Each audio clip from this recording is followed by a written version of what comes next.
Now, over the years, I've also dragged my spouse to a variety of religious services in various religious traditions. I have been called a religious tourist.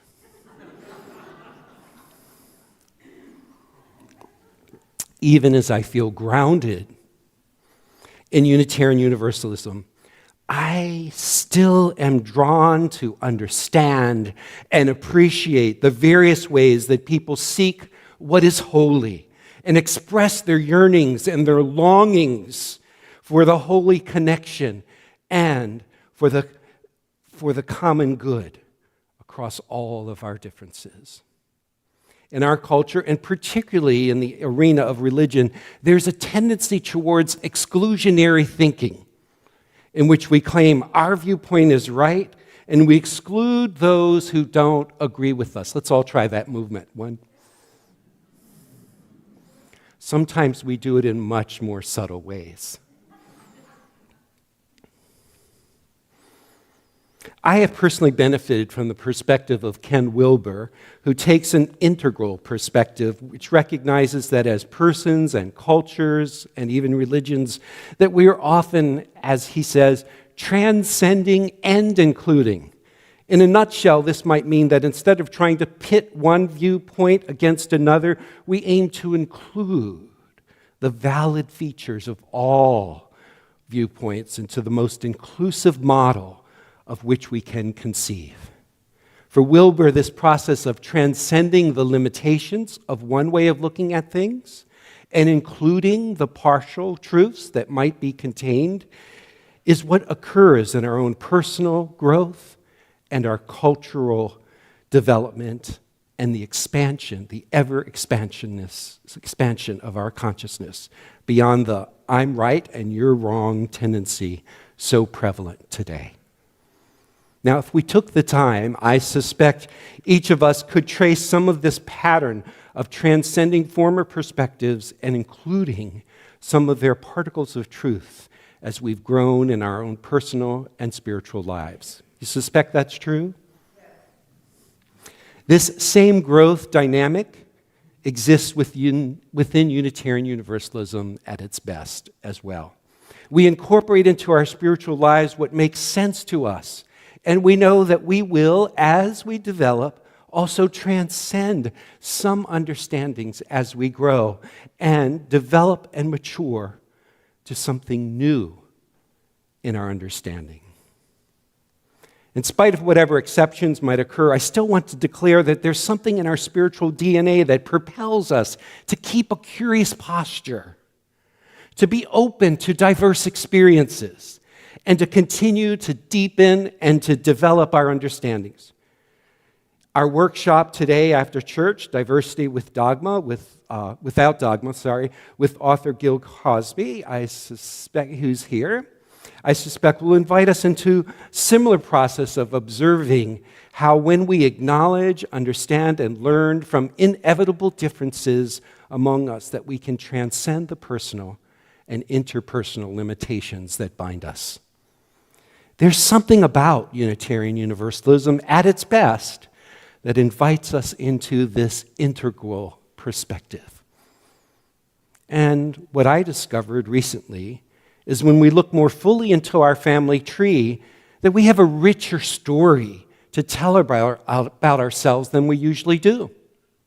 Depending upon when you entered into this faith community, you may have a certain understanding of who Unitarian Universalists are, a certain understanding of our history and of our heritage. And yet our roots go deep and our branches reach much wider than we usually acknowledge. The story that we usually tell about Unitarian Universalism is something like this.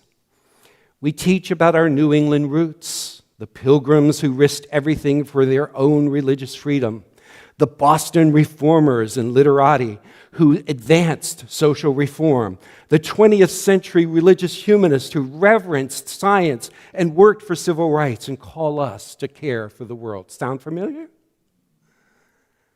While all this is true, it's only part of our story. Such a story only captures part of our family tree and leaves out other parts of our family tree. I found this distinction in narrative therapy very useful. It's this distinction between a thin story and a thick story. So let me explain what I mean. In a thin story, we tend to select out events from our life, for example, to create a story that tells a neat, compact version of our events. A thin story can be one that's tragic or triumphant, or can oftentimes be limiting. I believe this typical story that we tell about our history as Unitarian Universalism is an example of a thin story. It selects certain things but leaves out so much else. It is a triumphant story about freedom and reason and tolerance. It fits well within our dominant narrative of who we are a coming out of people, we are leaving behind people, leaving behind traditional faiths or the faiths we were raised in, and we move towards ever more enlightenment and eloquence. Let me see your eloquence. You can do a little bit better. Let me see your eloquence. Great. I knew it was a true story.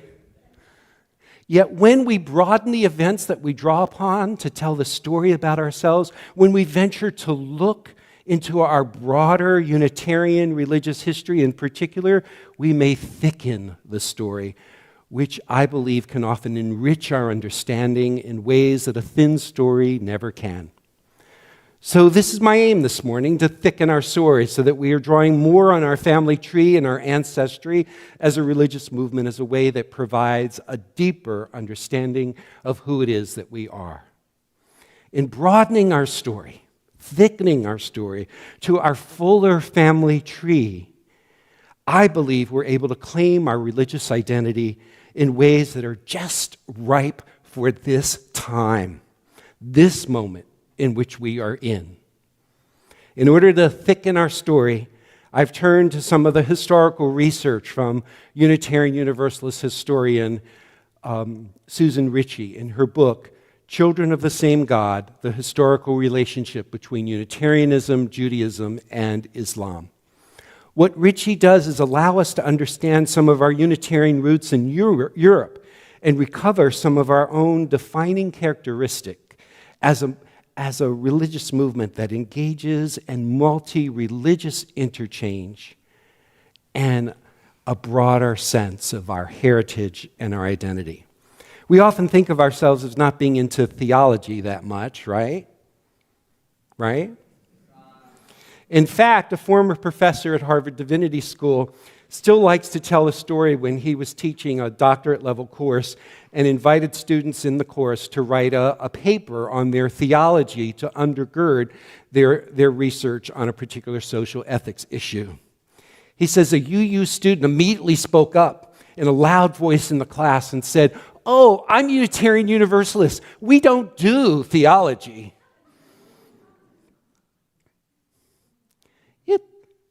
It's a story that gets some laughs, and I also tend to cringe. I really tend to cringe when I've heard him tell this story more than once. I feel embarrassed by how we sometimes show up in the world in ways that actually belie our religious heritage and our religious practice.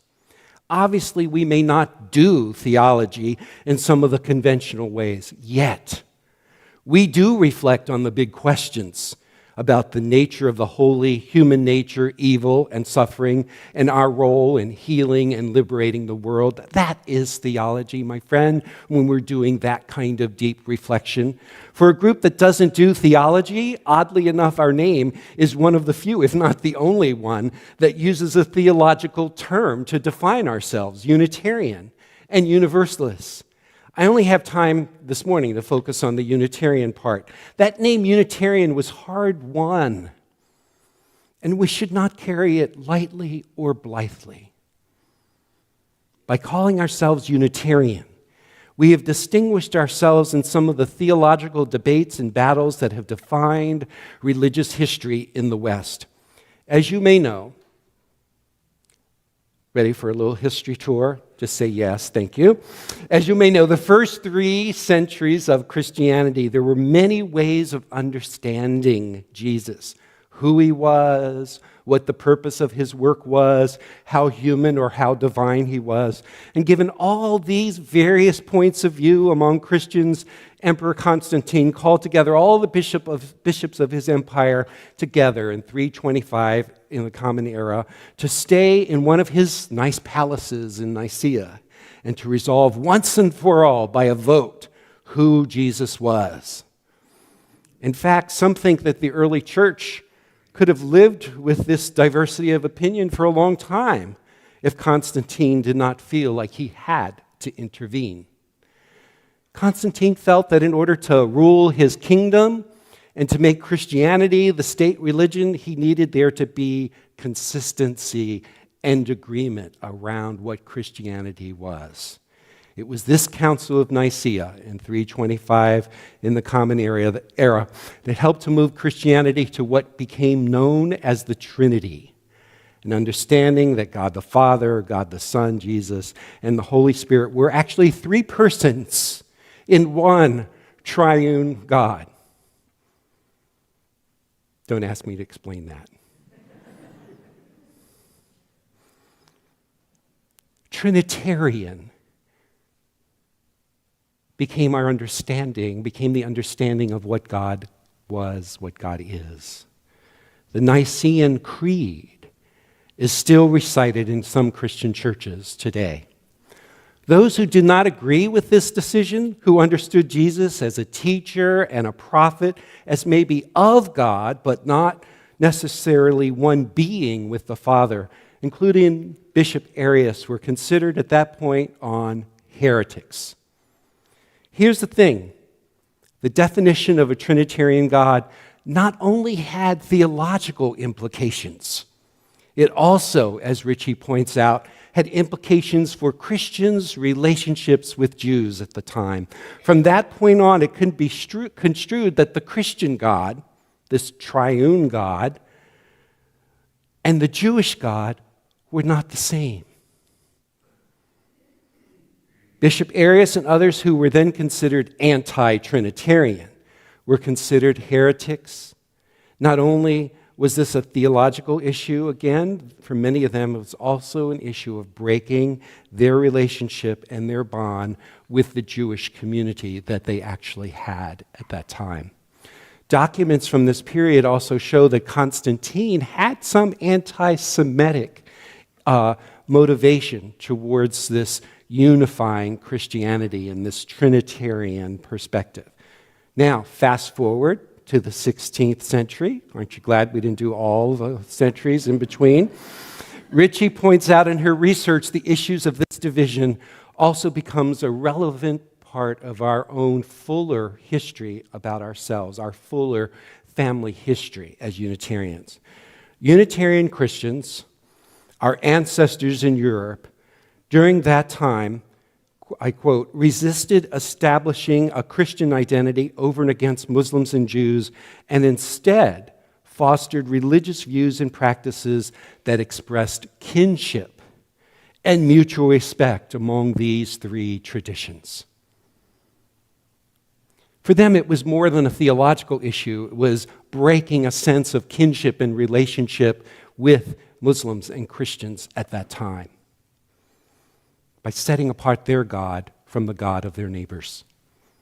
The most remarkable example of this cooperation and collaboration among Christians, Muslims, and Jews was during the 700-year period in Spain and North Africa when under Muslim rule, Christians, Muslims, and Jews coexisted in peaceful interaction that produced a splendid flowering of the arts, the architecture, music, and religious interchange and scholarship. This Andalusian period, that many of you may have heard of, is described fully in the book The Ornament of the World by Maria Rosa Menocal, which describes how Muslims, Jews, and Christians from the early 8th through the late 15th centuries managed, for the most part, with some interruptions, to sustain relationships that enabled them to coexist, collaborate, and to flourish. That is an inspiring story for us to tell in our time, I believe. Michael Servetus, a Spanish physician and theologian, became one of the key figures in Unitarian history in Europe, and he was aware of and influenced by this context in Spain when Jews, Muslims, and Christians learned each other's languages, read each other's scriptures, celebrated with one another. Servetus was anti-Trinitarian, better said as Unitarian, as were his Jewish and Muslim counterparts. All believed in one God, which they considered the same God. Following me so far? Okay. Servetus' motivation for taking on the Trinity was his concern that the doctrine unnecessarily separates Christianity from Judaism and Islam. And in his book, The Errors of the Trinity, he makes the case for why the doctrine of the Trinity is not in the Scriptures. He praises Muslims for accepting Jesus as a prophet and wonders why Christians cannot return the favor with Muhammad. It is Servetus' book that emboldened others to also loosen the grip that the doctrine of the Trinity had on other Christians at the time. So from Poland to Lithuania to Transylvania, anti-Trinitarian groups, Unitarian groups, arose to declare a Unitarian understanding of God, to honor the connection and the kinship they had in some cases with Jews and Muslims. In Transylvania, which is today part of Romania, yeah, it's the home of Dracula as well, and I've been there. And they actually have little tourist things to kind of see Dracula's castle if you're interested. But you can also see lots of Unitarian churches in the villages of Transylvania. Unitarians found a home there and a refuge for those who were being persecuted because of their Unitarian perspective in other parts of Europe. The historic Edict of Torda in 1568 granted religious toleration in Transylvania, which was then part of the Ottoman Empire. And it was able to come about, Ritchie argues, because there was already a culture of Muslim toleration, a toleration of differing religious groups. And so it is the political and legal influence of the Ottoman Empire that prepared the way for the Edict of Torda, as much as the influence of Francis David, a Unitarian leader, and other radical reformers. So this non-Trinitarian theology of the Transylvanian Unitarians was viewed as corresponding exactly with the unity of God in the Quran and in the Jewish scriptures. In fact, some of our Unitarian ancestors in Transylvania adapted some of the Jewish customs in their own practices. So when we own this part of our history, we see that our story is much thicker and broader than the one we typically tell in the United States. This Unitarian heritage of cooperating and advocating for multi-religious understanding and cooperation is part of the story that we must tell about ourselves. Unitarians, in other words, preserved some of the cross-fertilization of ideas and some of the kinship with Jews and Muslims and Unitarian Christians at a time when some parts of Europe Christians were persecuting, exiling, and diminishing not just the religions of Judaism and Islam, but also the people. So why does this matter? Because we need to claim our multi-religious characteristics that have formed and shaped who we are from our European heritage. Our DNA includes a solidarity with those of other faiths who might otherwise be persecuted and ostracized. More and more we are seeing Jewish and Muslims and progressive Christians who are feeling attracted to our Unitarian Universalist approach to religion. Rather than feeling they must drop their heritage, we may encourage them with the integrity that is actually part of our own fuller religious heritage to be part of our community And interspirituality also means that we may find some practices that speak to our common humanity, that come from other religious traditions. I know that when I was grieving the loss of my first spouse when I was 39 years old, I felt attracted to and comforted by some of the Jewish practices and rituals of mourning. I found them personally meaningful.